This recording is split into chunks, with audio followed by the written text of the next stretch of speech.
오늘도 주셨는데 죄송합니다. 그냥 정말 우리는 잘 들었고 잘 전달했을 뿐이다. 진짜 이분들은 평생 일을 해오면서 살았던 사람들이구나 하는 걸 뭔가 데이터로 확인한 느낌? 신문과는 또 다른 포맷으로 보여드리고 싶었다는 욕심도 있었던 것 같습니다. 휴머니스트에서 만들어 주실 때는 가장 큰 차이라면 진짜 편했다는 거. 여러 가지 책을 많이 해봤지만 시간차가 많이 느껴지지 않는 책이라고 느꼈어요. 우리가 같은 순간에 있다라는 느낌이 드는 책이었습니다.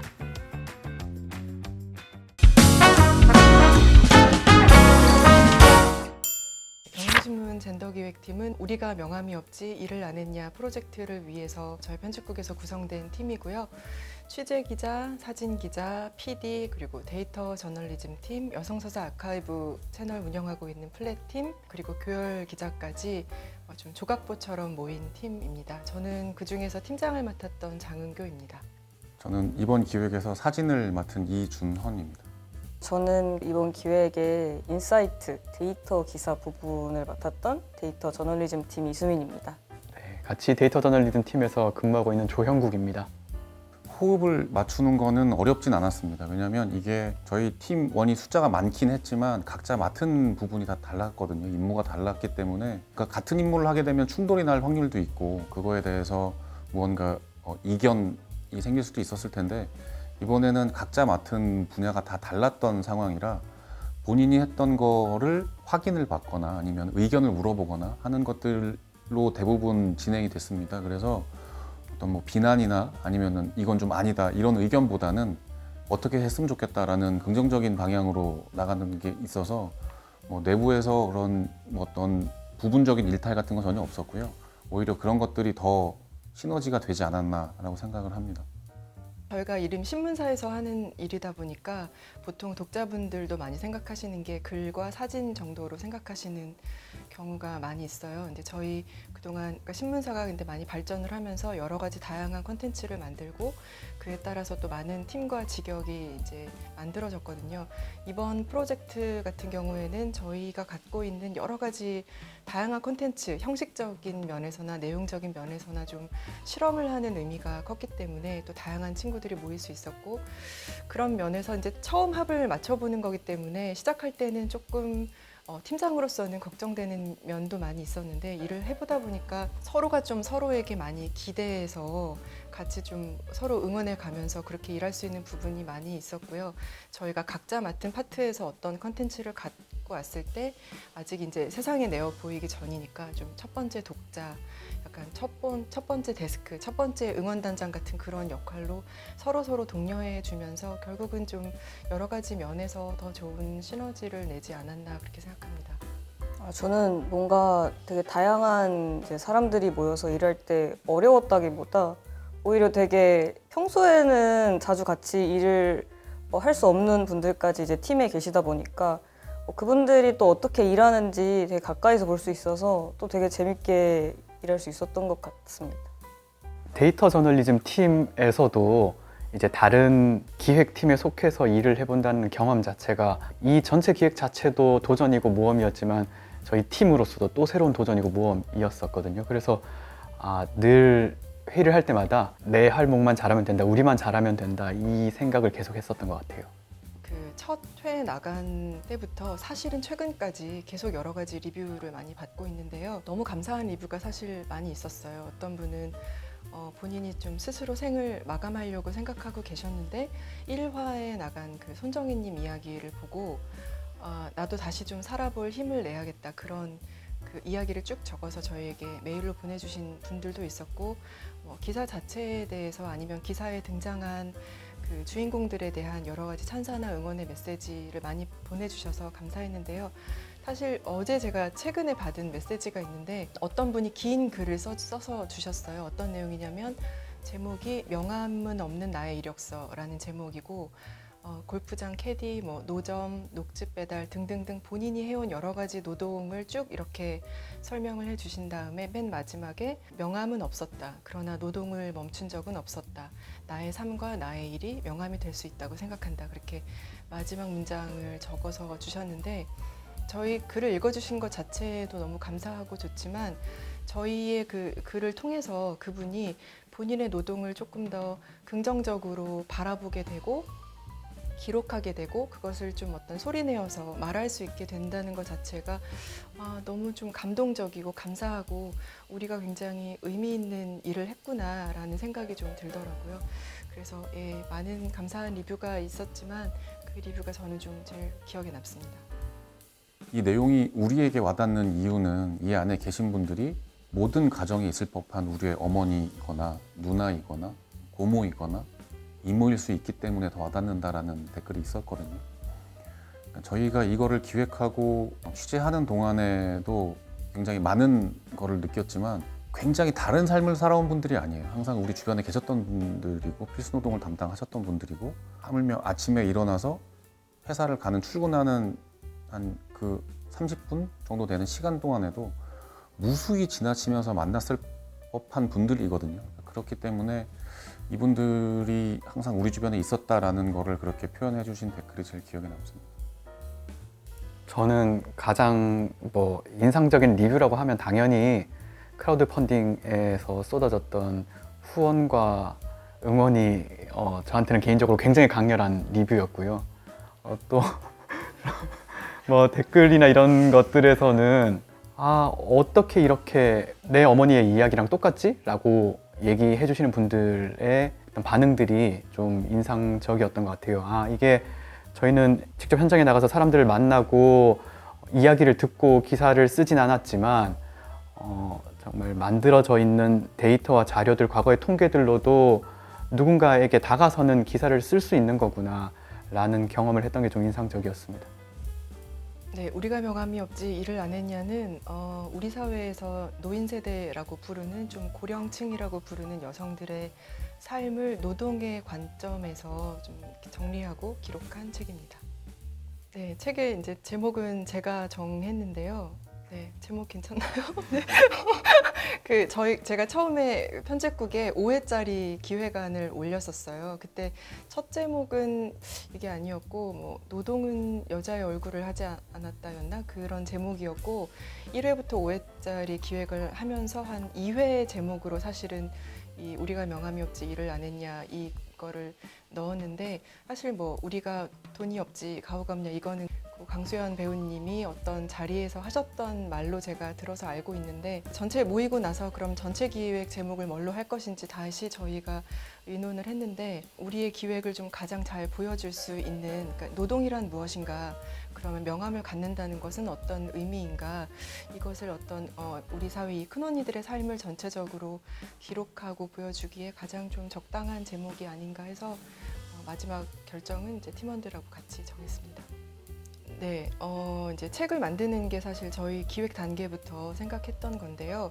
이게 어떤 한 개인의 삶을 굉장히 깊이 조명한 이야기이잖아요. 그래서 신문지나 아니면 디지털 콘텐츠로 해도 물론 기록이 되지만 하나의 물성을 가진 그리고 오래 저장될 수 있는 그런 그 연결된 하나의 책으로 만드는 게 이 저희 콘텐츠의 성격에 좀 맞지 않나 싶어서 처음부터 기획하게 됐습니다. 사실 그런 욕심도 있었던 것 같아요. 신문사에서 일하면서 저널리즘 컨텐츠를 만든다고 하는 일이 좋아서 하고 있는 일이지만 그게 요즘에 굉장히 가치 있다고 평가받는 일은 아니라는 느낌을 받을 때가 많거든요. 근데 저희도 좋은 컨텐츠를 만들 수 있다. 독자들에게 호응하는 이야기들을 취재하고 쓸 수 있다라는 것을 좀 신문과는 또 다른 포맷으로 보여드리고 싶었다는 욕심도 있었던 것 같습니다.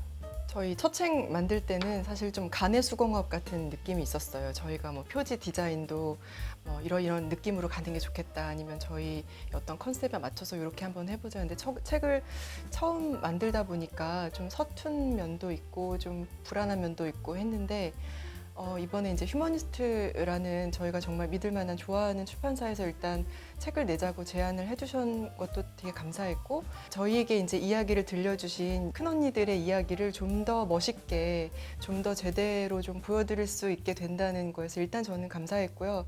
사실 거의 믿고 맡겼기 때문에 굉장히 많은 면이 편하고 좋았는데요. 아마 그 각자 직역에 따라서 또 이제 이게 저희가 처음 만든 책과 이 출판분이 좀 다르게 작업이 과정이 좀 다르게 느껴졌을 것 같거든요. 봤거든요. 어땠어요? 사진 같은 경우에?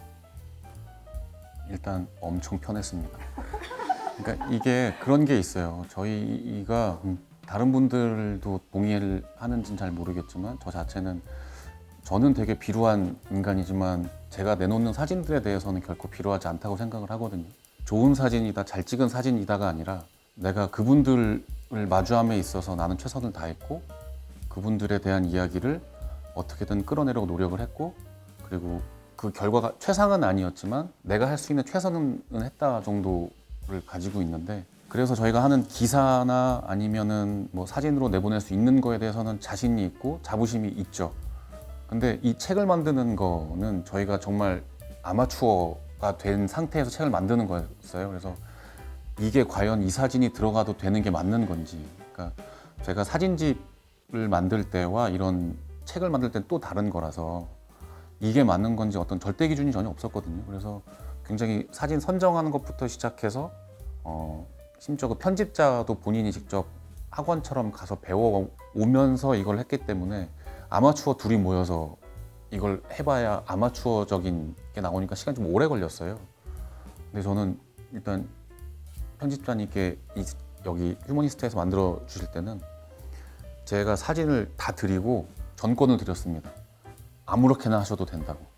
그러니까 그게 그 전에 하셨던 책들을 봤을 때 그런 신뢰가 저한테는 이미 있었고 가장 큰 차이라면 진짜 편했다는 거. 사실 저희가 그 이제 펀딩할 때 책을 만들 때는 이제 저희 파트에 보시면 되게 그래프 같은 게 많이 들어가는데요. 거기 있는 그래프들을 이제 그냥 저희가 그냥 만들어서 그 책에 그냥 올리면 되는 거였는데 이제 아무래도 이렇게 출판사 분들하고 작업을 하게 되니까 이 그래프를 이제 여기 출판사의 디자이너 분이 그려 주셨거든요. 근데 이제 그 과정에서 약간 뭔가 이 디자인적인 것과 그리고 이제 데이터로 보여줘야 하는 그 사이에 간극을 찾는 게 기존에 많이 안 해봤던 경험이어서 그런지 되게 좀 어려울 때도 있었지만 또 새롭고 또 배워가는 게 있었던 것 같아요. 네, 그래서 또 좋은 게 나올 수 있었던 것 같습니다. 이수민 기자 굉장히 순화해서 얘기를 잘 해줬는데 사실 뭐랄까 약간 이렇게까지 열심히 고치려고 한다고? 라고 생각이 들 정도로 너무 욕심을 많이 내면서 선배 이건 조금 이렇게 하는 게 맞지 않아요? 이건 전혀 뜻이 다른 것 같은데요? 이건 완전 잘못된 표를 만들어놨는데요? 이런 식의 얘기를 왔다 갔다 하면서 그렇게까지 했었던 게 기억이 나요. 아마 이게 책의 전체적인 톤이나 뭐 디자인이나 이런 것들이 안에서 지켜져야 되는 규칙들이 있었고 저희는 이제 그 저널리즘 콘텐츠라고 하는데 좀 방점이 찍혀 있다 보니까 그런 차이들이 발생했던 것 같은데 그래서 저는 막판에는 사실 그냥 좀 적당히 좀 해라 라는 생각이 들 정도로 애정을 많이 가졌었다는 거를 말씀드리고 싶었어요. 이렇게 선배의 생각을 알게 되는 적당히 했어야 되는데 그때는 말 못하고 네, 제가 적당히를 못하고 네, 알겠습니다. 좋아하시면서 좀 놀라워하시면서 걱정도 하셨는데요. 우리 이야기를 그렇게까지 그리고 이제 이 언니들은 이 프로젝트에 이제 저희랑 같이 하면서 거의 그 멤버 중에 한 명 같은 그런 느낌을 갖고 계시거든요. 책이 잘 팔릴까? 잘 팔려야 되는데 이런 걱정도 많이 하시고 다들 많이 좋아하셨던 것 같아요. 저희 이제 편집자님께서 처음 출간 제안 해주셨을 때 저에게 해주셨던 말씀인데 이렇게 좋은 이야기는 그 오래 볼 수 있도록 책으로 만들어줘야 된다, 남겨줘야 된다라는 말씀 해주셨을 때 되게 감사하고 또 그렇구나라고 저도 약간 깨달음을 얻었는데 텀블벅 프로젝트 같은 경우에는 이제 한정적으로 저희가 그 지원하신 펀딩 해주신 분들만을 위해서 만든 거였는데 이분들의 이야기를 이렇게 이제 오래 좋은 물성으로 남길 수 있구나. 그게 되게 감사했고 사실은 펀딩 프로젝트 끝난 다음에 저희에게 좀 질문이 많이 왔어요. 이 펀딩 프로젝트를 늦게 알게 됐는데 지금이라도 구할 수 없느냐 이런 문의가 독자분들한테도 많이 왔고 뭐 도서관이라든지 여러 곳에서 많이 왔어요. 그때마다 좀 처음에는 죄송하다고 했는데 이제 또 그분들한테도 보여드릴 수 있고 더 잘 완성된 모습으로 보여드릴 수 있게 돼서 기쁩니다. 전 단순한 생각일 수 있지만 이게 서점에 팔린다고 생각하면 일단 기분이 좀 좋아요. 네. 언론사에서 일하는 사람들이 더 그런 면이 있는데 조금 새로워 보이는 이야기, 특이한 이야기, 아니면 특별한 사건이 있는 이야기 이런 것들 위주로 많이 찾거든요. 아마 이제 사실은 일반 독자분들도 많이 그러실 거예요. 어떤 면에서 조금 더 자극적인 이야기. 그래서 저희가 어떤 이야기를 기사로 쓸 거냐 말 거냐, 컨텐츠로 만들 거냐 말 거냐 고민을 할 때 쉽게 하는 얘기가 얘기 되나? 이렇게 얘기 된다 안 된다 이렇게 쉽게 판가름을 하는데 그거에 대해서 사실 늘 목마름이 좀 있었어요. 그러니까 겉으로 멀리서 보면 다 비슷비슷해 보이고 뻔해 보이는 이야기지만 여기 계신 분들도 마찬가지고 100명의 사람이 있으면 그 사람이 단순하게 요약을 하면 다 비슷비슷한 삶을 살아온 것 같지만 그 안에 들어가서 깊게 보면 100명의 사람이 다 다른 스토리를 갖고 있잖아요. 그 안에 들어가다 보면 거기에 특별한 이야기가 있고 우리가 놓친 어떤 의미들이 담겨 있는데 그걸 우리가 너무 단순화해 온 건 아닐까 그런 나름의 좀 반성이 있었고요. 그래서 이 이야기 같은 경우에도 아주 단순화해서 하면 그냥 할머니들 고생했다는 이야기 아니야? 이렇게 지나칠 수도 있지만 그게 아니라 우리가 얼마나 많은 좋은 이야기, 깊은 이야기를 아주 곁에 두고도 모른 척하고 몰라보고 무시하고 그러지 않았나 좀 그런 것들을 같이 좀 질문을 드리는 형태로 같이 좀 들려드리고 싶었습니다. 그냥 그대로 봐주길 바랬어요. 그러니까 제가 사진 기자이기도 하지만 한 명의 사진가인데요. 제가 평상시에 추구하는 사진은 그대로 보는 거거든요. 뭐 이쁜 거를 이쁘게 찍거나 못난 걸 이쁘게 찍거나 이쁜 걸 추하게 찍거나 이런 개념이 아니라 그냥 그대로 보는 거를 제가 그러니까 지금 하고 있지는 못하지만 궁극적으로 제가 잘 하고 싶은 거는 그대로 보는 건데 이 책을 통해서도 그냥 그대로 봐주셨으면 좋겠다라는 생각을 제일 많이 했던 것 같아요. 이건 사진을 찍을 때도 제일 조심했던 부분은 이분들은 불쌍한 분들이 아니거든요. 이분들은 본인의 삶 속에서 그 누구보다 강인하고 그게 어떤 사회 통념 기준이나 그런 거에 있어서 우리가 뭐 도와줘야 될 사람으로 비춰질지는 모르겠지만 그거는 남들이 본 어긋난 시선의 어떤 동정인 것 같고요. 그래서 보통 이런 직업을 갖고 계시거나 이렇게 힘들게 살아오신 분들은 불쌍하게 보여줘야 돼라고 해서 카메라를 무기처럼 사용하는 경우들이 종종 있습니다. 그리고 그게 효과적이기도 하고요.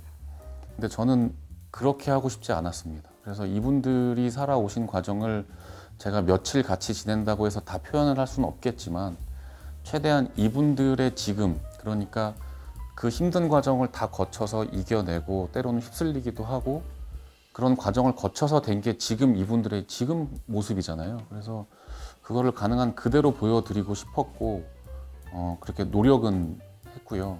아직까지 뭐 사진에 대한 평이 이거는 진짜 잘 찍었다 옳다라고 저 스스로도 생각하지는 않지만 그런 노력을 통해서 내놨기 때문에 아마 봐주시는 분들도 그냥 그대로 봐주셨으면 하는 바람이 좀 있습니다. 어떤 댓글에는 그런 게 있어요. 너무 그대로 봐주셔서 그럼 할아버지는 놀았냐 막 이런 댓글들도 있었는데 그것도 저는 뭐 그대로 봐주신 거라고 생각을 합니다. 그러니까 어떤 사람의 인생을 요약을 하면 몇 살 때 뭐 어떤 일이 있었고 갑자기 집에 무슨 위기가 닥쳐가지고 어떻게 되고 누가 쓰러지고 뭐 경제적으로 어려워지고 이렇게 단순 요약을 하면 아휴 힘들었겠구나 라고 하고 이제 끝날 수 있지만 사실 그 안에 매일매일 일상의 기쁨과 또 보람과 뿌듯함 같은 게 있는 거거든요. 이제 그런 것들을 놓치지 않고 사실 그런 것들이 이분들의 몸과 마음에 차곡차곡 다 기록되어 있는 거기 때문에 그런 것들을 함께 꺼내고 좀 기록하고 이야기하고 좀 그렇게 보여드리고 싶었던 것 같아요. 저희도 데이터를 통해서 이렇게 어머니들의 고령층 여성들의 삶을 본다, 그대로 본다라는 측면에서는 이제 개인들의 서사와 한 사람의 이야기에서 훨씬 더 멀리 떨어져서 이 어찌 보면 한 시대를 관통하는 이 전체적인 모습을 쾅 찍어 놓는다라는 느낌으로 작업을 했던 것 같습니다. 쉽게 얘기하면 훨씬 더 이야기를 설득력 있게 만들기 위해서라고 얘기를 해드릴 수 있을 것 같고요. 감정적으로 이 사안이 다루어지지 않으려면 또 이 데이터가 갖는 힘이 그런 역할을 할 수 있을 거라고 생각을 했었어요. 아까 팀장께서 잠깐 말씀 주시기로 신문사에서 일을 하는 사람들은 뭔가 새로운 것, 얘기되는 것을 찾는데 조금 집중을 하는 게 있는데 고령층 여성의 노동에 대해서 다루는데 데이터에서는 뭐 개인의 서사에서는 그런 부분에 우리가 좀 감정적으로 좀 이렇게 진정하고 차분하게 접근을 할지언정 데이터에서는 이분들의 노동이 굉장히 이 사회에 기여하는 바가 크고 의미가 있는 거다라는 걸 한번 좀 세게 보여주자라는 욕심이 있었고 그래서 그 수단으로 데이터라는 걸 좀 활용을 해서 접근을 했던 것 같아요. 사실 유명하지도 않고 지금 당장 어떤 특별한 사건을 겪지 않으신 분의 인생사를 이렇게 깊게 그 저널리즘에서 보여주는 거는 참 흔치 않거든요. 그러면 근데 왜 보여줘야 되느냐? 그러니까 이게 한 개인만의 문제가 아니고 사실은 시대의 문제이고 어떤 사회 시스템과도 다 연결되어 있는 문제다라는 것을 데이터 저널리즘 팀의 기사를 통해서 저희가 아주 자연스럽게 보여줄 수 있었던 것 같아요. 결과적으로. 이 기획의 시작은 장은교 선배의 노력과 머리에서 나온 거거든요. 그러니까 본인께서 직접 모든 사람 다 만나고 아마 수십 명을 만나셔서 인터뷰를 하시고 그 다음에 기획을 세우신 걸로 알고 있는데요. 시작을 장은교 선배가 했다면 이거를 완성시킨 거는 사실 데이터 팀입니다. 저희가 제일 잘할 수 있는 것들을 했어요. 글을 쓰고 사진을 찍고. 근데 이것들에 대해서 완벽하게 수치상으로 보여질 수 있는 어떤 유의미한 결과를 만들어냈다. 그러니까 다 뽑아내서 엄청 오래된 자료까지 다 뒤져가면서 거기서 유의미한 결과를 뽑아내서 신뢰도를 한 번에 높일 수 있는 거는 그래서 이 기획 전체를 딱 틀을 잡아줄 수 있었던 거는 데이터 팀의 영향이 제일 크지 않을까 싶습니다. 저그 정도로 생각하셨어요. 아까 말씀드렸던 리뷰 바꾸고 싶어요. 지금 나왔다. 지금 나왔어. 제가 오늘 긴장할까봐 점심 때 술을 좀 먹고 와서 말을 잘해요. 한 잔 더 하고 와. 주변에 이제 뭐 어머니, 할머니 이런 거 보면서 개인의 삶이 어땠다 이런 건 알고 있지만 그걸 이제 이렇게 데이터로 그 시대의 여성들의 삶을 확인해 본 거는 전 이렇게 자세히 본 거는 처음이어서 네, 저도 뭔가 되게 이랬었구나, 다들 이렇게 살아왔구나 이런 걸 알 수 있었고 그 중에서도 뭔가 기억에 남는 거는 저희 기사 중에 통계적으로 그 경제활동 인구 조사라는 통계가 있어요. 이제 그게 이 사람이 말 그대로 이제 경제 활동을 하고 있다면 어떤 거고 안 하고 있으면 왜고 뭐 이런 것들을 알려주는 통계인데 이제 그 50년대생 여성들의 그런 이제 경제활동 인구조사 숫자를 꺼내봤었을 때 경제활동 인구였던 사람만 보면은 절반에도 못 미칠 때도 있었었는데 이제 거기에 이제 가사와 육아를 이유로 비경제활동 인구인 사람들을 합치면 이게 약간 그 전체 그 50년대생 여성 인구하고 거의 같아지더라고요. 그 두 숫자를 합치면. 그래서 사실 전 그걸 뭔가 봤을 때 약간 소름이 돋았었어요. 진짜 이분들은 평생 일을 해오면서 살았던 사람들이구나 하는 걸 뭔가 데이터로 확인한 느낌? 네, 그랬습니다. 지나가다가 데이터 팀 애들이 웃고 있으면 수치가 맞아 떨어진 거고요. 지나가는데 얘네가 정말 표정이 안 좋고 막 그러면 뭔가 어긋난 거였어요. 그게 이런 생각도 들었어요. 그런 발견들이 사실 없었던 건 아니잖아요. 인식으로는 암묵적으로 머릿속으로는 야, 그거 논 사람이 어딨어. 다 집에서 일하고 하는 거지 라고 생각을 하지만 그게 진짜 숫자로 이렇게 딱 맞아 떨어져 들어갈 때를 발견하는 것은 그리고 그걸 눈으로 이렇게 확인한다는 게 되게 좀 나름은 신선하고 충격적이기도 하고 그랬었거든요. 고령층 여성의 경제활동 인구 조사에서도 그랬지만 사실 그렇게 뭔가 관심을 가지고 그 사안을 들여다보지 않았다면 뭐 예를 들면 필수 노동에 종사하는 4분의 1 가량이 고령층 여성이었다 이런 종류의 사실관계도 확인을 할 수 없었던 건데 그게 없던 일이 아니라 그냥 관심을 갖고 거기를 들여다보니까 발견됐다는 점에 있어서 되게 이번 기획에서 저는 의미가 있었다고 생각하는 지점이에요. 일단 사실 질문 속에 지금 답이 있다는 생각이 좀 드는데요. 이것은 여성이 하는 일, 이것은 남성이 하는 일로 우리 사회뿐만 아니라 이제 수백 년 동안 많이 구분되어져 왔는데 지금은 많이 그 경계가 없어지고 있죠. 그래서 그 경계, 그 담 자체를 허무는 작업을 계속하는 게 제일 중요한 것 같고요. 어쩔 수 없이 이제 출산이라는 거는 뭐 여성의 몸을 빌어서 나오는 그런 그 태생적인 한계 같은 것들이 있기는 하지만 기본적으로 그 불필요한 뭐 여성적인 것, 남성적인 것, 여자다운 것, 이것은 여자가 하는 일, 이것은 남자가 하는 일, 이 인식 자체를 조금 계속 허물다 보면 그런 문제들이 좀 많이 해결되지 않을까요? 그 통계표에서 봤을 때 느낀 거는 이 연령대 이분들이 하는 일들 중에 이걸 경제활동이라고 보는 일이 많이 없었어요. 그래서인 것 같아요. 이분들이 하는 일이 되게 많은데 경제활동으로 보지 않고 있기 때문에 많은 일을 하는데도 불구하고 그걸 일이라고 보지 않는 게 아닐까 싶었어요. 그 부분을 사실 이제 인터뷰하면서 저희가 몇 개월 동안 만나면서 저도 그게 너무 궁금했고 처음엔 제가 참 그게 궁금했고 저희들이 인터뷰를 하다 보면 본인 스스로도 계속 질문을 던지셨던 것 같아요. 그러게 나 어떻게 그렇게 살아왔지? 나 어떻게 그런 걸 다 해내왔지? 라는 질문을 서로 던지는 과정이었는데 저의 결론은 그분들이 스스로 다 알고 계신 거예요. 사실 내가 멋지다는 거. 그러니까 어떤 일을 어쩔 수 없이 하게 된 일도 있었고 선택해서 하신 일들도 있었지만 그게 작은 일이든 큰 일이든 뭐 사회적으로 인정을 받는 일이든 아닌 일이든 일단 맡은 일에 대해서는 굉장히 책임감과 자부심을 가지고 내가 뭐 청소 일을 하든 아니면 간병 일을 하든 아니면 어떤 집안 일을 하든 내가 맡은 일 하나는 정말 끝내주게 해내지라는 자부심이 누가 봐주든 아니든 그런 거에 대한 자부심이 스스로 있으셨던 것 같고요. 그래서 그 오랜 시간을 다양한 그 노동의 역사를 가져오시면서 그 스스로 자기 자신에 대한 책임감, 강인함, 자부심 그런 것들이 쭉 이런 이야기를 만들어 오게 되지 않았나 그런 생각이 들었습니다. 제가 유일하게 책에 있는 분들 모든 분을 다 만난 사람인데 이분들이 하나의 공통점이 있어요. 뭐냐면 엄청 당당하세요. 그러니까 처음에 되게 부끄러워 하시거든요. 만났는데 제가 바로 카메라를 들 수는 없어요. 그래서 얼굴 처음 보는 분인데 안녕하세요 찍겠습니다 하고 찍는 것도 말이 안 되고 그렇게 제가 접근을 해서 대화를 하기 시작을 하면 다 처음에 되게 부끄러워 하세요. 내가 뭘 했다고.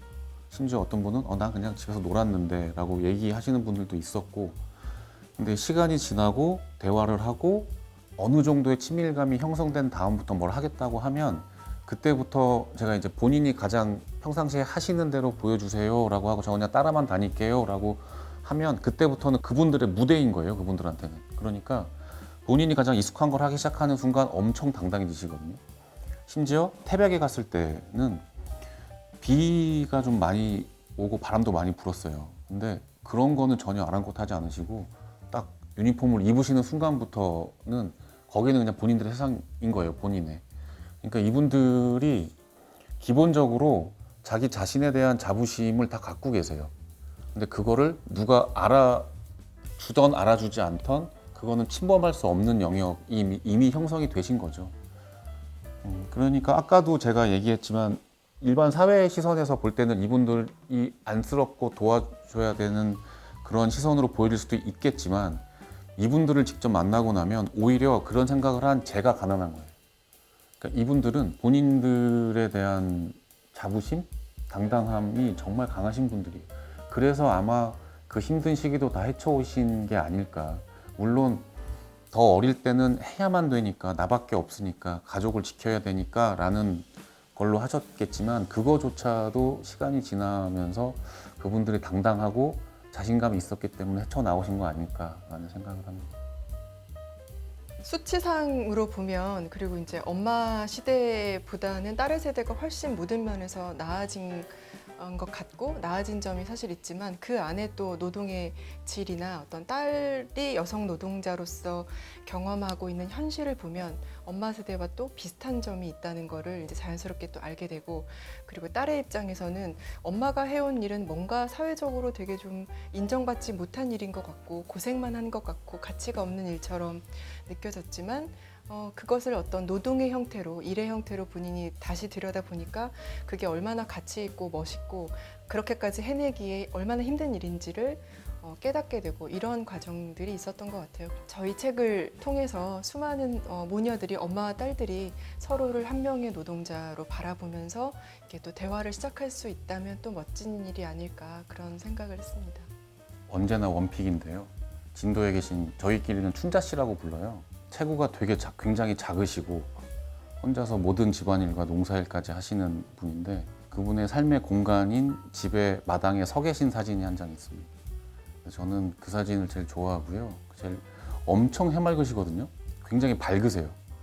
그리고 그런 삶을 살아오셨다라고 믿기지 않을 만큼 표정이 좋으시고 저희를 거의 친가족, 손주들처럼 챙겨주셨는데 갈 때 막 오미자 같은 것도 싸주시기도 하고 그 사진을 제일 좋아하는 이유는 이거는 이 얘기를 하면 보시는 분들한테 어쩌면 감상을 강요하는 것 같아서 되게 조심스러운 말이긴 한데 제가 제일 좋아하는 이유는 이분이 사진 자세와 표정을 통해서 나는 괜찮아 라는 얘기를 하시는 것 같다고 저도 생각을 하거든요. 그걸 찍을 때도 그분하고 같이 이곳저곳 걸어 다니면서 설명도 듣고 농담도 하고 하다가 그냥 갑자기 딱 쓰셨는데 그 모습이 너무 좋아서 그 사진을 찍었는데 그 저한테 건네는 말씀은 계속 나는 괜찮아 라는 얘기를 하시는 것 같아서 그 사진 제일 좋아합니다. 저도 그 김준자 씨 사진을 제일 좋아합니다. 그냥 그 사진을 봤을 때 전해주는 뭔가 그 포근하고 따뜻하고 이렇게 말씀드리면 좀 실례일 수 있겠지만 귀여운 느낌이 있어요. 근데 그게 뭐랄까 사실 처음 뵙는 분인데 왜 이렇게 가깝게 느껴지나? 그런 느낌을 주는 사진이어서 되게 강하게 기억하고 있는 사진이거든요. 그래서 그 사진이 저도 제 원픽입니다. 옹기아 선생님 사진인데 그 흑백으로 나온 사진이요. 약간 이렇게 멋있게 쓱 지나가는 듯하게 찍힌 그 흑백 사진이 작업복 입고 찍으신 그 사진이 진짜 멋있어요. 그 사진을 설명드리면 제가 유일하게 흑백으로 찍은 사진이에요. 그러니까 저는 다 전부 컬러로 찍었고 그 이후에 후반 작업도 다 최대한 안 건드리는 선에서 컬러로 작업을 했는데 그 사진만 카메라 모드를 흑백으로 바꿔서 찍었어요. 그 이유는 이분이 진짜 정말 강인한 분이세요. 탄광에서 오래 일하셨고 본인이 생활을 다 전반적인 걸 책임을 지시고 지금까지도 현직에서 일을 하고 계시고 단단한 분인데 그 찍은 장소가 지금은 어떤 보존 문화관처럼 돼 있는 옛날 탄광촌을 복원을 시켜놓은 곳이거든요. 근데 거기서 그분이 그런 말씀들을 하세요. 바람이 진짜 엄청 많이 불어서 저희가 그 문화촌 안으로 잠깐 피했던 상황인데 거기서 밖을 내다보시면서 하시는 말씀이 저희는 안에 들어가 있었고 그분은 그냥 마당에 서 계셨는데 서 계신 말씀이 이거는 아무것도 아니다 라는 얘기를 하셨어요. 근데 그 말을 듣는데 좀 부끄럽더라고요. 그러니까 저는 그분보다 거의 등치가 2배 정도나 크고 아무리 비바람이 불어도 여기에 내가 이분을 찍으러 왔으면 내가 나가서 저분을 찍고 저분이 안에 있을지언정 그렇게 해야 되는데 그분은 그냥 서 계시고 제가 약간 비를 피해러 들어갔다는 것 자체가 부끄러워지기 시작하면서 나는 과연 이분을 찍을 수 있나라는 생각이 들었거든요. 근데 그분이 옛날에는 다 이렇게 살았어.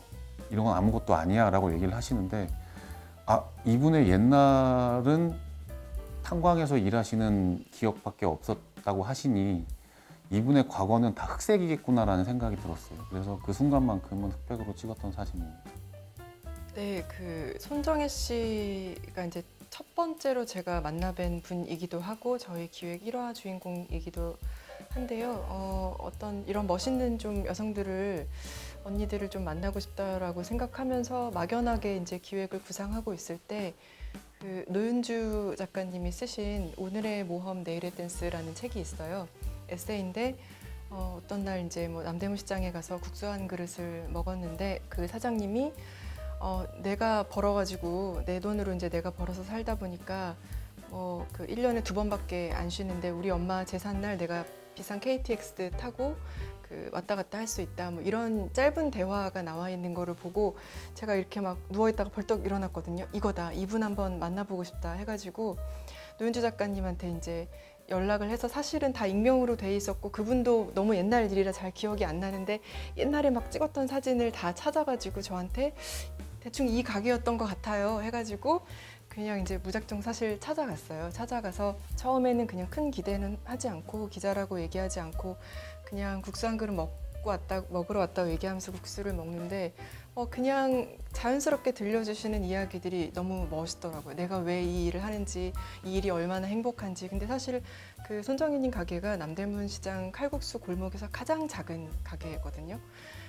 내가 오늘도 출근할 수 있어서 얼마나 행복한지 이런 거를 너무 멋있게 말씀을 해주셔서 국수를 먹다가 이분이다라는 생각이 들어서 다 먹고, 사실은 제가 기자인데 따로 좀 이야기를 나눌 수 있을까요? 요청을 드려서 허락해 주셔가지고 이 긴 멋있는 이야기가 시작될 수 있었습니다. 다 기억에 남고 한 분을 꼽는 것은 너무 어려워요. 그래서 아마 이제 원하시는 답변이 아닐 수는 있는데 여기 계신 모든 분들이 사실 다 너무 기억에 남고요.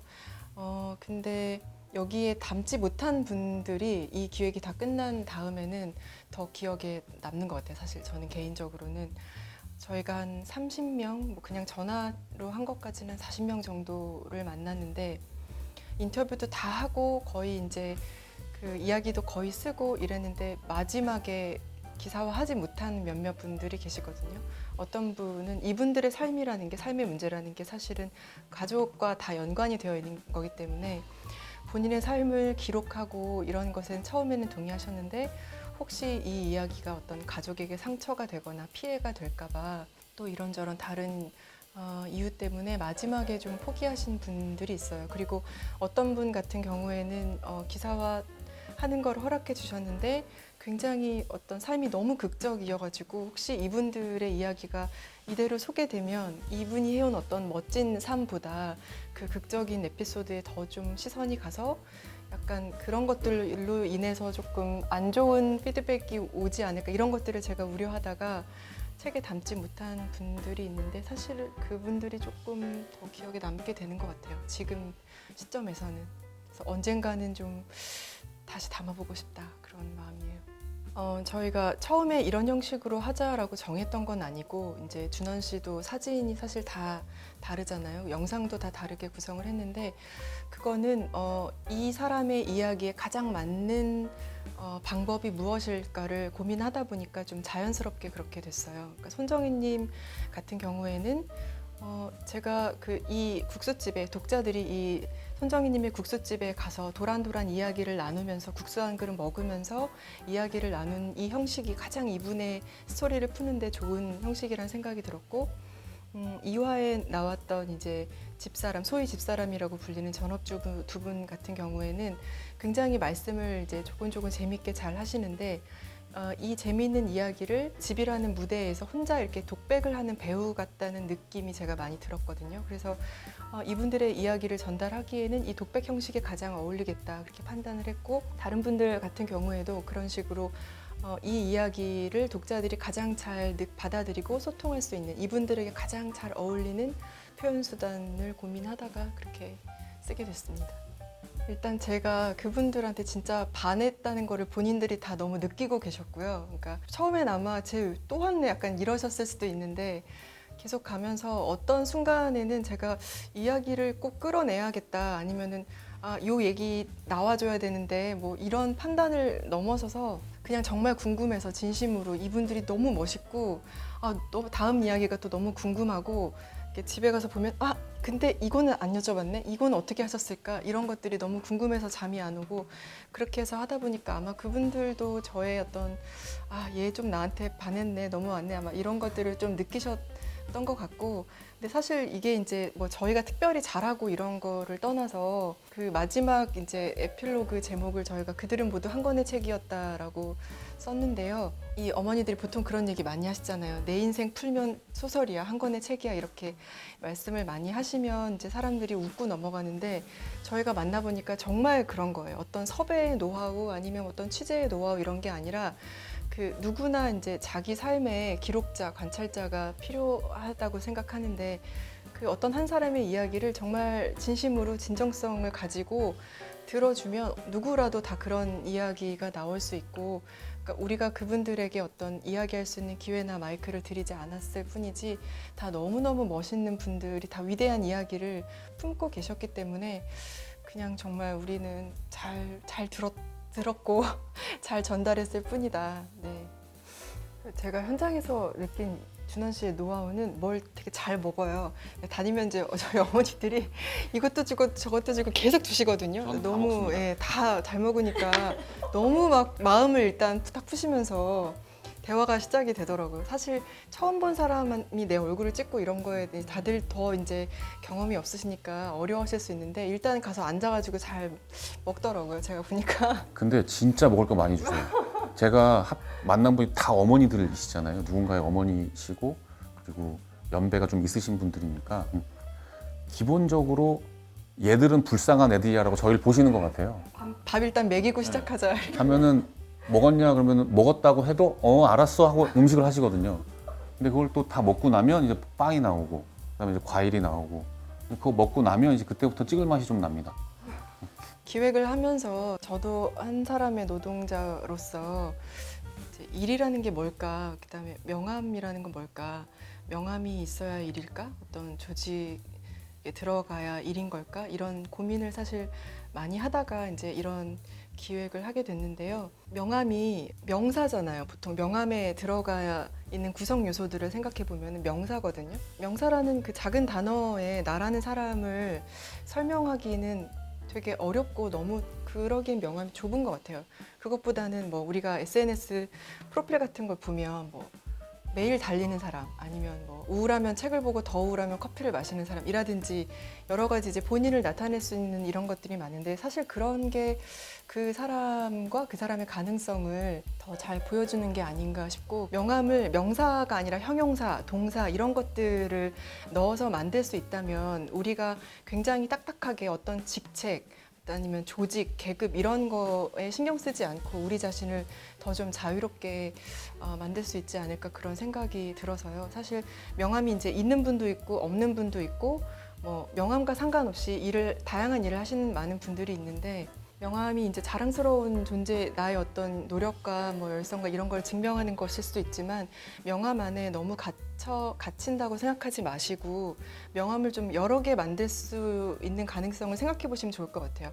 하나는 뭐 그냥 공식적인 명함, 근데 두 번째는 약간 나의 부캐 같은, 나를 조금 더 자유롭게 표현할 수 있는 명함, 아니면은 뭐 미래의 명함, 아직 아니지만 난 이렇게 될 거라는, 이런 식으로 조금 자유롭게 만들면 어떤 명함이 가지는 구속력, 딱딱함, 무게감 이런 것에서 조금 벗어날 수 있지 않을까? 네. 사진 기자들끼리는 명함을 주차권이라고 부르거든요. 그게 왜 그러냐면 저희가 관공서 같은 데를 가면 이제 저희는 보통 회사 차를 운전해 주시는 분, 대명사처럼 제가 형님이라고 부르는 분이 계시고, 그 형님과 사진 기자가 2인 1조로 움직이는데, 사진 기자는 기동력이 되게 중요하거든요.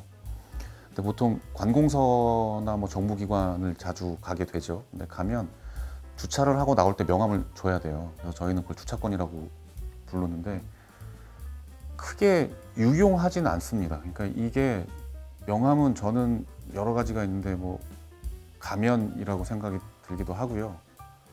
그리고 세어보니까 제가 지금까지 직업인으로서의 총 명함이 4번이 있었더라고요. 근데 이 과거의 명함들은 그럼 유용한 것이냐, 그럼 난 그때 되게 유용하게 썼냐라는 생각을 해봤어요. 이번 기획을 다 끝나고 나서. 근데 무용한 것이었어요. 그러니까 지금 당장 누군가에게 나를 소개하는 거 정도의 일회성, 그리고 그 기쁨은 있었습니다. 맨 처음에 직장에 들어가서 명함을 받았을 때 그 기쁨은 있어서 내가 드디어 소속이 됐고 이런 명함이 있구나. 근데 그 이후로 명함을 보면서 웃었던 적은 한 번도 없었거든요. 기뻤던 적도 없었고. 혼자 명함 보고 웃으면 그것도 좀 문제가 있는 것 같긴 한데. 그래서 지금 생각해보면 그렇게 큰 의미를 두지 않아도 되는 것. 만약에 내가 정말 소속감이 없는 생활을 하다가 간신히 무언가를 얻어서 그 순간 되게 기쁨의 도구가 될 수는 있겠지만 그 이후로는 크게 유용하지 않은 것이라고 생각이 됩니다. 그래도 제가 데이터를 보는 작업을 하니까 명함이 뭘까 하고 그냥 질문지를 보고 생각을 해봤는데요. 그냥 명함은 그냥 제가 생각하기에는 그냥 데이터가 있으면 샘플 데이터? 뭐 그런 느낌인 것 같아요. 이 데이터가 그냥 어떤 모습인지는 알 수 있는데 사실 뭐 그닥 알맹이가 있는 건 아니죠.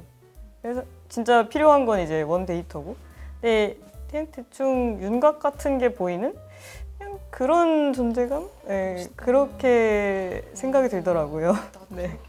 명함은 저는 별로 사람 자체를 표현하지 못한다고 생각을 하고 있고요. 중요하지 않은 것 같아요. 왜냐하면 명함을 갖게 된 이후에 명함을 주고받는 사이에서는 진짜 인간관계가 생성됐다, 만들어졌다라는 경험을 저는 아직 갖지 못했거든요. 그래서 뭐랄까, 인간 자체를 보여주는 데는 한계가 있지 않나? 네, 그런 생각입니다. 네. 지금까지 형국이한테 명함 주신 분이 보면은 오늘도 주셨는데 죄송합니다. 네. 그게 네, 하여튼 오해는 말아주시고요. 네. 이 얘기가 안 나온 건 아닌데 하지 말자 그랬습니다. 사실 제가 이 질문을 굉장히 많이 받아요. 사내에서도 많이 받고 사실은 회사 밖에서 더 많이 받는 것 같아요. 이게 이 젠더기획팀의 시즌2는 언제 나오느냐 질문을 많이 받는데 기회가 되면 당연히 그 좋은 프로젝트를 다시 하고 싶은 마음이 있죠. 이제 두 가지 의미가 있는데 하나는 저희가 어떤 모두가 주목할 만한 특정한 정말 그 특별한 사건을 가지고 이런 이야기를 만들어낸 게 아니라 늘 우리 주변에 일상에 있었던 이야기를 그러니까 남들이 흔하다고 생각하는 그런 이야기를 우리만의 어떤 마음과 노력과 이런 것들을 통해서 보다 좀 흔하지 않은 이야기로 만들어냈다는 점에서 우리가 이렇게 다시 만들 수 있는 프로젝트는 굉장히 많다고 생각해요, 사실. 그래서 이런 이야기들을 더 많이 조명하고 싶은 마음도 있고, 두 번째는 아까 이제 저희 그 신문사에 일하는 구조에 대해서 말씀을 드렸는데 이 다양한 직역에 있는 사람들이 모여서 서로 배워가면서 서로 응원해가면서 시너지를 내가면서 이렇게 좀 굉장히 풍성한 프로젝트를 낸다는 것 자체가 저희에게 굉장히 성장할 수 있는 기회였고 감사한 즐거운 기억이었기 때문에 또 하고 싶은 마음이 있지만 일단 아직은 저희가 그 상시적으로 있는 팀이 아니라 이 프로젝트만을 위해서 모였다가 이제 헤어지는 팀이기 때문에 아직 구체적인 것은 없고요. 그런데 혹시 뭐 이 책을 봐주시는 독자분들께서 당장 다음을 꼭 내놔라, 이 권을 내놔라 그러면 또 뭐 저희가 한번 기회가 생길 수도 있지 않을까 잘 모르겠습니다. 네. 너무 닫아두지 않고 보셨으면 좋겠어요. 그러니까 그럴 수 있어라는 생각으로 봐주시면 이 책이라는 게 그런 것 같아요. 저는 제가 좋아하는 책만 보거든요. 형용사가 많이 들어간 글 같은 건 제가 잘 못 읽어요. 글 많이 읽는 편도 아니지만 그래서 결국엔 제가 좋아하는 책만 찾아보게 되고 그런데 아마 많은 분들이 그러실 것 같아요. 자기한테 맞는 책과 좋아하는 책을 보셨을 거고 그러니까 이제 성향이 맞으시니까 저희 책을 고르셨을 텐데 닫아놓고 이거 봐라 이랬다고 진짜 이렇게보다는 이럴 수 있구나 이렇게 사시기도 했구나라는 게 좀 열어놓고 보시면 그럴 수 있겠다라는 생각을 해주면서 봐주셨으면 제일 좋을 것 같습니다. 사실 이 책을 이렇게 읽어주셨으면 좋겠다라는 어떤 완성된 문장은 제 마음속엔 지금 없는 것 같아요. 사실 100분의 독자가 있으면 그분이 다 다르게 읽으실 것 같고 사실은 한 사람이 읽어도 읽을 때마다 약간 다른 느낌으로 발견하실 수 있을 것 같거든요. 근데 제가 쓴 사람이자 또 독자로서 이 책에서 이렇게 전달해 드리고 싶은 가치는 이분들의 약간 멋짐이거든요. 한 사람의 직업인으로서. 그러니까 어떤 사람의 아주 아름다운 생애, 위대한 생애에 대해서는 특히 여성 같은 경우에는 약간 좀 미화시켜 가면서까지 가족을 위해서 뭐 어떻게 이런 식으로 누구의 엄마, 누구의 아내, 누구의 누이, 누구의 딸 이런 식으로는 사실은 많이 조명이 되어 왔죠. 근데 제가 정말 보여드리고 싶었던 거는 한 사람의 직업인으로서 이분들이 내가 하고 있는 일, 그다음에 할 수밖에 없었던 일, 내가 선택했던 일에 대해서 얼마나 멋있게 해냈는지 그리고 지금도 하고 있는지 그런 것들을 조금 전달해 드리고 싶었어요. 그래서 그런 걸 하면서 저도 한 사람의 이제 직업인으로서 제가 일하고 있는 것, 일의 의미 이런 것들을 좀 많이 돌아보게 됐거든요. 그래서 이제 지금 뭐 취준생분들이 보실 수도 있는 거고 아니면 일을 시작하긴 했는데 이 일이 맞나 안 맞나 굉장히 고민하시는 분들도 많이 있으실 텐데 이 책과 함께 그런 고민은 나쁜 게 아니니까요. 그런 고민들을 조금 더 깊이 있게 좀 즐겁게 나눌 수 있는 그런 책이 됐으면 좋겠습니다. 그냥 이렇게 봐주시면 되게 좋을 것 같아요. 2022년의 한국 사회에서 잠깐 서서 매일매일 이제 뭐 기사를 쓴다고 바쁜 언론사의 기자들인데 잠깐 멈춰서서 지금 시점에서의 고령층 여성 우리 어머니 세대들은 어떻게 살아왔고 어떻게 일해왔고 어떻게 살아가고 있는지를 여러 각도에서 사진을 찍었는데 좁게 당겨서 한 사람의 개인의 스토리에 맞추기도 했었고 좀 중간 과정에서 많은 분들의 이야기를 담기도 했고 더 넓게 봐서 이 시대의 사진을 찍기도 했다. 는 것, 그러니까 그런 기록으로서의 가치에 주목을 해주시면 좋겠다는 생각이 가장 먼저 들고, 두 번째로 드리고 싶은 말씀은 그런 의미가 있는 거니까 많이 사서 보셨으면 좋겠어요.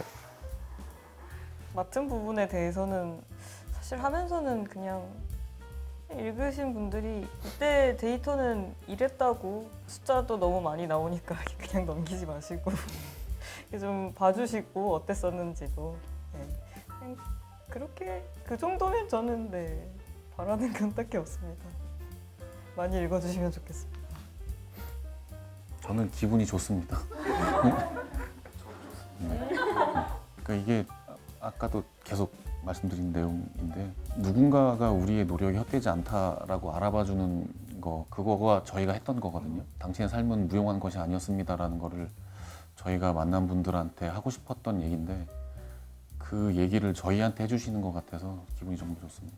이런 대답을 해도 되나? 저는 진짜 알라딘 굿즈로 살림을 차린 사람으로서 네, 그런 이 랜선 독자들과 함께 이 책을 이렇게 소개할 수 있고 이 책을 우리가 얼마나 즐겁게 뿌듯하게 만들었는지 보여드릴 수 있는 기회가 있어서 너무 행복하고요. 사실 저희가 이제 매일 질문하는 사람이고 말하는 거는 조금 훈련이 잘 안 돼 있어서 저희가 보여드리고 싶었던, 그리고 저희가 이제 저희에게 들려주신 이 훌륭한 이야기를 제대로 전달을 못했을 것 같지만 저희가 보여드린 약간의 이 어눌함보다는 훨씬 아름답고 멋있는 이야기가 이 책 속에 담겨 있으니까 꼭 봐주셨으면 좋겠습니다.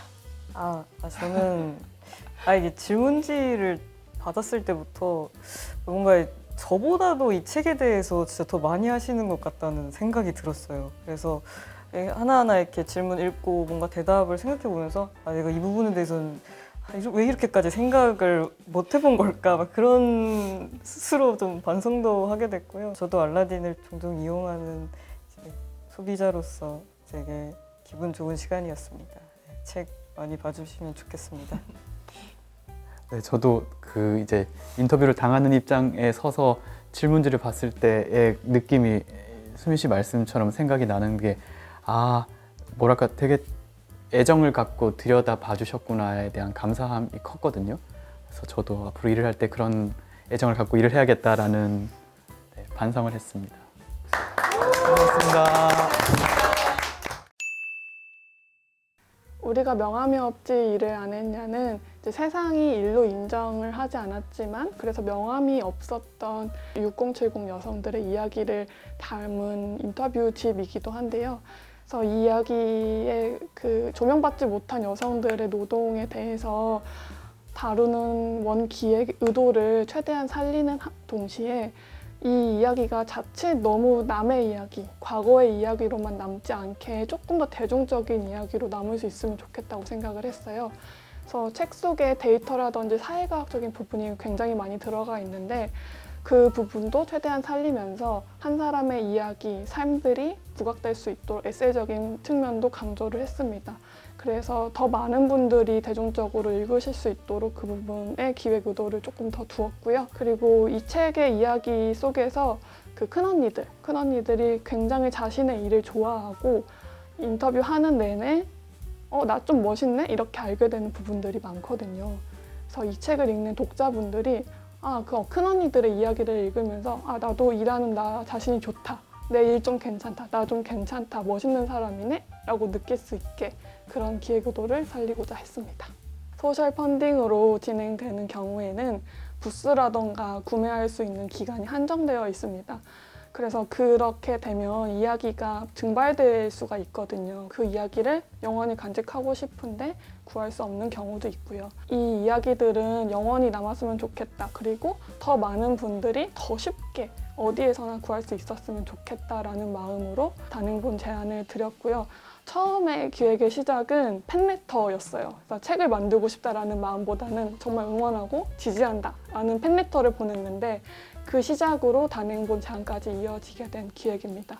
소셜 펀딩으로 나왔던 책과 차이점은 여러 가지가 있는데요.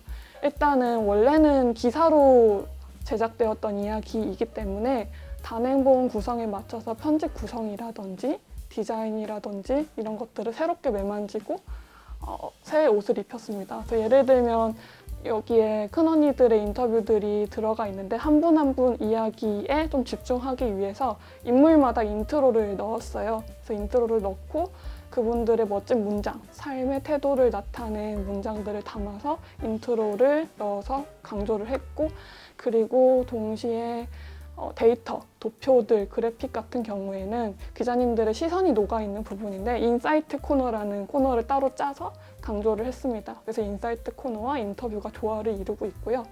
그리고 이 책의 디자인은 아마 디자인이 가장 크다고 느끼실 것 같아요. 고령 여성, 그러니까 큰언니들의 이야기를 담는다고 해서 자칫 올드하거나 나와 너무 다른 이야기다라고 느끼지 않을 수 있게끔 굉장히 힙하고 멋있게 디자인을 했습니다. 그래서 책을 보시는 분들은 강렬하다고 느끼실 것 같아요. 디자인은 스튜디오 고민이라는 멋진 스튜디오에서 디자인을 해주셨고요. 그리고 사진도 많이 들어있습니다. 사진은 기존 기사나 소셜 펀딩 버전의 책에는 없는 책 사진들이 많이 들어가 있어요. 그리고 글도 단행본에 맞춰서 새로 쓰신 부분들이 있기 때문에 기존 소셜 펀딩으로 구매하셨던 분들도 이 책을 구매하시면 새로운 부분을 많이 느끼실 수 있을 거예요. 일단 가장 크게 느낀 점은 이 책은 여러 가지 책을 많이 해봤지만 시간차가 많이 느껴지지 않는 책이라고 느꼈어요. 그러니까 예를 들면 기자님들이 인터뷰를 하고 큰언니들을 만나는 시간은 거의 1년 전부터 시작된 건데 그때 이야기, 그리고 기자님들이 그걸 글로 쓰시고 그리고 최고 소셜 펀딩으로 하시고 이때의 시간과 제가 책을 만들 때의 시간 차이가 있는데 이 시간 차가 느껴지지 않을 만큼 기자님들이 9분이 계시거든요. 이 책의 작가가 그럼 9분인 건데 9분 모두 다 이 책을 작업하는 내내 피드백이 굉장히 빨리 오셨었고 누구보다도 자기 일이나 글에 대해서 자부심이 높으셨어요. 그래서 피드백이나 책 작업하는 내내 현장에 같이 있다는 느낌을 받았고요. 그리고 여기 담긴 인터뷰, 이 큰언니들의 이야기도 읽는 내내 같이 제가 뭐 정혜 씨의 국수집에서 국수를 먹고 있는 기분이 들기도 했고, 만약 또 개화 씨가 뭐 광산 공업소에서 석탄 얘기를 할 때도 그냥 거기에 제가 같이 있는 느낌이 들었고 현장에 있는 기분이 문장 속에서 많이 느껴져서 작가 그리고 뭐 인터뷰이와 같이 함께 있는 순간이 많다. 같이 우리가 같은 순간에 있다라는 느낌이 드는 책이었습니다. 일단 저희 자기만의 방은 한 사람의 행복한 삶을 위한 모든 것을 내는 시리즈 브랜드인데요. 일을 할 때에 나 자신을 좋아하면 행복한 삶에 한 걸음 더 다가갈 수 있다고 생각을 하거든요. 근데 이 책이 일하는 나 자신을 멋짐, 자부심을 느끼게 해줄 수 있는 책이라고 생각을 해요. 그래서 이 여기에 담긴 큰언니들은 자기의 삶에 대해서 굉장한 자부심과 단단함을 갖고 계신데 이 이야기들을 읽으면서 일하는 나 자신을 좀 어여삐 여길 수 있는 그런 기분을 느꼈으면 좋겠어요. 이게 나와 엄마, 할머니만의 이야기가 아니라 지금 이 자리에서 일하고 있는 나도 예뻐하자, 나 좀 멋있다 이렇게 느낄 수 있으면 좋겠습니다. 자기만의 방에서 만든 우리가 명함이 없지 일을 안 했냐 많이 사랑해 주시고요. 아주 멋지게 힙하게 만들었으니까 많이 봐주시면 좋겠습니다. 감사합니다.